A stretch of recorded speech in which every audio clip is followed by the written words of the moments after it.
మా వంటగదికి స్వాగతం. మా వంటగదిలో ఈరోజు ఇడ్లీ దోశల్లో ఉపయోగించుకొని వెల్లుల్లి కారం ఎలా తయారు చేయాలో చూద్దాం. ఇది ఇడ్లీలో కాస్త కారపొడి కొద్దిగా నెయ్యి వేసుకుంటే చాలా రుచిగా ఉంటుంది. అలాగే దోశ ఉప్మాలో కూడా కారపొడి ఉపయోగించుకోవచ్చు.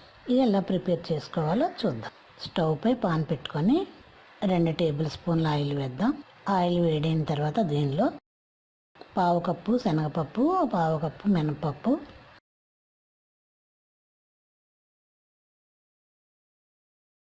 ఒక టేబుల్ స్పూన్ జీలకర్ర, కొద్దిగా మెంతులు వేసి వేయించుకుందాం. ఈ పప్పులు బాగా వేగాలి.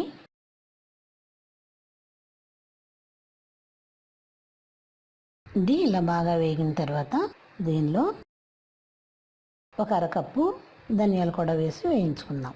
ధనియాలు కూడా వేసి దోరగా వేయించుకోవాలి. ఇవి బాగా వేగాలి. ఇవి వేగి పప్పులు ధనియాలు చక్కగా వేగి మంచి స్మెల్ వస్తాయి.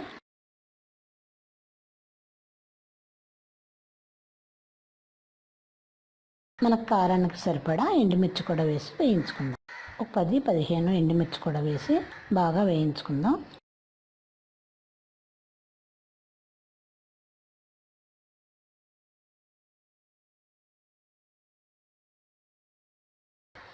ఇలా మిర్చి బాగా వేగిన తర్వాత దీనిలోనే కొద్దిగా చింతపండు కూడా వేసి ఒకసారి కలిపి స్టవ్ ఆఫ్ చేసుకుందాం. స్టవ్ ఆఫ్ చేసి వీటిని పక్కన పెట్టి చల్లారనిద్దాం. ఇప్పుడు ఒక మిక్సీ జార్ తీసుకొని దానిలో ముందుగా వేయించుకున్న ఎండుమిర్చి వేసి పౌడర్లా చేసుకుందాం.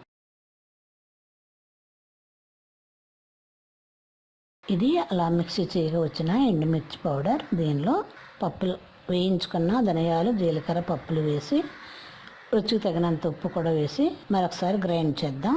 ఇది అలా గ్రైండ్ చేయగా వచ్చిన ధనియాల పొడి,